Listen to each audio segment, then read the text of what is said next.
I would argue that the most important factor when it comes to succeeding with meta ads is the ad itself, meaning the creative and the copy. Once people realize this, they try to test as many different copy and creative combinations as possible. They'll run an ad, test its performance, and either keep it if it hits their KPIs, or they'll toss it out if it doesn't. But what's often overlooked is just because an ad didn't hit your KPI goal right out of the gate, doesn't mean that there aren't insights that you can take from that and ways you can then tweak and improve that ad to dramatically improve its performance. Simply creating more graphics, more videos, and more copy, throwing them all against the wall and seeing what sticks is one approach. And yes, it's kind of a brute force way to get your ads to work and to improve performance. But it's expensive and it's inefficient, and the very best advertisers out there aren't approaching it this way. The thing is, with every ad that you run, there's data and insights that you'll gather that will inform you as to how you can further improve that ad. Whether it's the graphic, whether it's the video or the copy, there are always things you can tweak and improve, and the clues as to what you need to focus on are in the data. Now, Meta or Facebook actually give you a lot of data inside the ad manager by default, but what most people don't realize is we aren't limited to the data that's available when we first open up the ad manager. The top advertisers are actually using what are called custom metrics inside the ad manager in order to get additional insights that they can then use to improve the performance of their creative and their copy even further, and then troubleshoot when things aren't going as planned. And the thing is, setting these up isn't super complex. It's actually pretty easy, but they're still heavily underused. So hopefully this video will change that. Let's take a look at how to set up custom metrics inside the Facebook ad manager. And I'll show you my must use or must have custom metrics that I set up with every account that help me get more insights into my ads and my ad creatives to help me continually improve without just throwing stuff against the wall. The first custom metric I'm going to share with you is called the hook rate. Now, the hook rate is specific to video ad creatives, and it tells you how well you are hooking videos, meaning getting them to stop and watch your video ad as they scroll through the feed. This metric is particularly useful to tell you how good the start of your video is. If you've got a really high hook rate, then that means you're doing a great job at getting people to stop and watch. If your hook rate is really low compared to other video ads that you're running, then it tells you that by improving the start of this video ad, you can increase performance. Now, the way to calculate hook rate is really simple. It's the number of 3-second video views divided by the number of impressions. So we're calculating how many people who actually see this ad in the feed actually watch up to or further than 3 seconds. Now let's go over to the ad manager and have a look at how to actually set this up. So you go into the Facebook ad manager, in the columns drop down, click that and go to customize columns. Now from here, you just need to click create a custom metric. Give it a name to start with. So I'm going to call this hook rate. And then we're going to enter our formula here. So as I mentioned, it's 3-second video plays divided by impressions.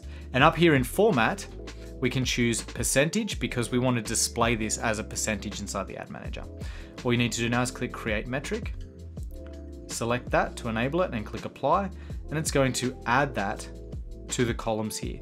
And now you can see we've got our hook rate in a column over here, and you can see for different video ads, it's showing us the percentage of people who are watching to 3 seconds. And so I'm using this, as I mentioned, in a few different ways.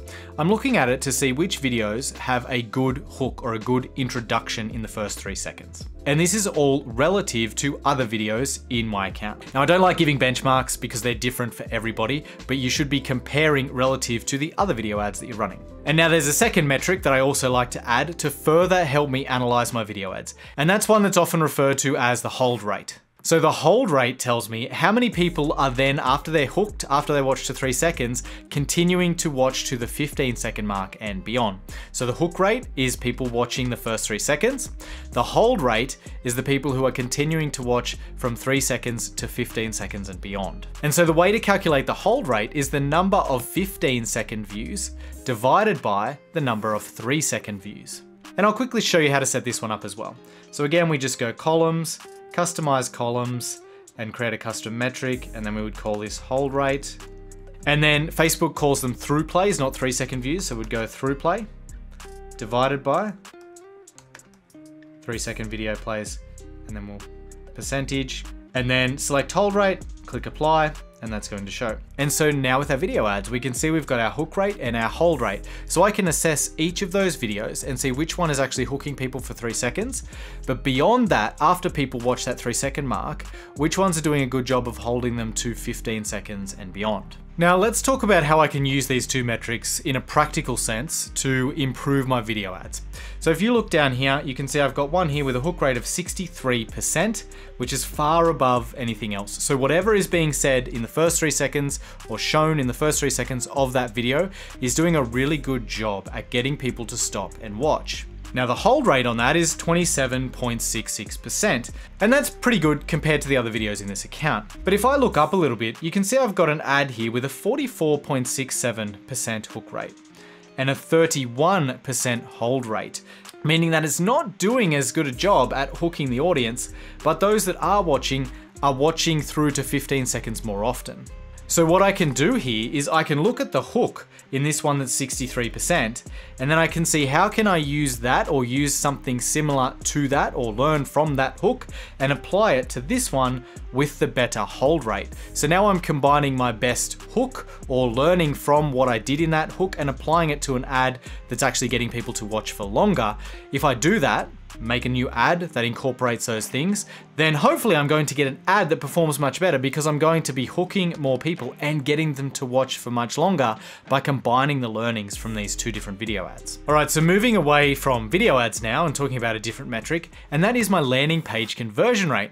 So I like to come in and create a custom metric that gives me an indication as to the landing page conversion rate, meaning the percentage of people that are signing up for my lead magnet after clicking on an ad. And the reason this is important in terms of the performance of my ads themselves is because it helps give me an idea of how congruent my ads are with my landing page. Surprisingly often you'll notice that ads that have a really high click-through rate may not be performing well because for whatever reason, after people are clicking that ad, they're not converting on the landing page. And one of the common reasons is because the ad isn't congruent with that page. And just having this metric in the Facebook ad dashboard and allowing you to see it quickly and easily is fantastic because it tells me, okay, I know that whatever I've done in this ad is getting a really good click-through rate. I can see my link click-through rate, I can see my landing page conversion rate right there in the ad manager. And then I can go and say, all right, I know lots of people are clicking this ad, but for whatever reason, they're not converting on the landing page. I can then go and run a different landing page maybe that's more congruent with the ad, meaning the colors are more aligned, the messaging and the text is more aligned, just the general design style is more aligned. And that's going to get more of those people who are clicking on that ad that's got a really good click-through rate to actually then sign up and opt in for my free thing, which will dramatically improve my cost per lead on that ad. One thing I will say here, as you probably know, conversion tracking inside the ad manager isn't perfect. Though I have seen a dramatic improvement recently where our attribution is much higher than it has been in a long, long time. We're seeing about 85 to 90% of our conversions being correctly reported in Ad Manager. So it's pretty good, but just keep that in mind. This is not a 100% accurate metric. Now, the way to calculate your landing page conversion rate custom metric is really easy. It's just the number of leads, so your lead conversion event, divided by the number of link clicks. That's going to give you the percentage of people who opt into your free thing on your landing page after clicking on a link in one of your ads. Next up, again, closely related to this one, is my lead to sales conversion rate. So what I'm checking here is how many people are actually purchasing from me, becoming a customer, after becoming a lead and opting into my email list. So what I'm trying to get a feel for here, and the way I'm using this custom metric, is to tell me, is this ad bringing in people who are actually converting into customers and not just opting into my list? This is particularly useful when you're testing different avatars with your creative, so writing different messaging that sort of targets or speaks to different people or different groups of people. Because what you'll often find is you might try some different messaging or some different creative, and that leads to very low cost per lead. But if you're attracting the wrong type of person who doesn't necessarily end up becoming a buyer, you'll notice that those cheap leads don't actually convert into sales. And your lead to sale conversion rate can actually show you that right there in the dashboard. So you might see, okay, this new ad that I'm testing with this new messaging for a new avatar is bringing me cheap leads. But compared to all of my other ads, my lead to sale conversion rate is much, much lower. And then you can use that data to figure out what your next approach is. You might say, well, look, the cost per lead is great, but those people aren't converting, so I'm going to turn these ads off anyway and try different messaging again. Or you might try to tweak the messaging slightly to try and improve that lead to sales conversion rate. But the important thing is you're using the data to inform you as to what you should do next. And so to calculate this one, it's really easy. It's your purchase conversions divided by your lead conversions, the number of leads you got. Now moving on to a few custom metrics now that I use less frequently, but they're still really handy, particularly when we're running content-based ads. So maybe they're videos for podcasts or clips from different pieces of content where we're just trying to build a warm audience instead of sending people directly to our landing pages and opt-in pages. So the first one is our post reaction rate. So this tells me out of the people who are seeing my post, what percentage of them are actually reacting, meaning hitting that like button. It's a good kind of proxy indicator that helps give me an idea as to how well this particular ad is resonating and how good a job it's doing at getting people to actually hit that like button. And so this is calculated simply as post reactions divided by impressions. Particularly helpful when we're putting different pieces of content out there and we want to see which one triggers the biggest response from our audience. And another similar one is post comment rate. So in this one, we're measuring what percentage of people that see our ad actually comment. So if we've got little clips of content that we're promoting, we really want to start a discussion. This can be helpful because we can test and see which one does the best job of that. So the way to calculate this, again, really easy. It's just post comments divided by impressions gives us our post comment rate. And then along the same lines, the other one we track is our post share rate. This one is not as helpful because people don't tend to share ads. But again, when we're promoting content pieces, maybe it's clips from podcasts or clips from other videos, this one can be helpful as well. And we simply calculate our post share rate as post shares divided by impressions.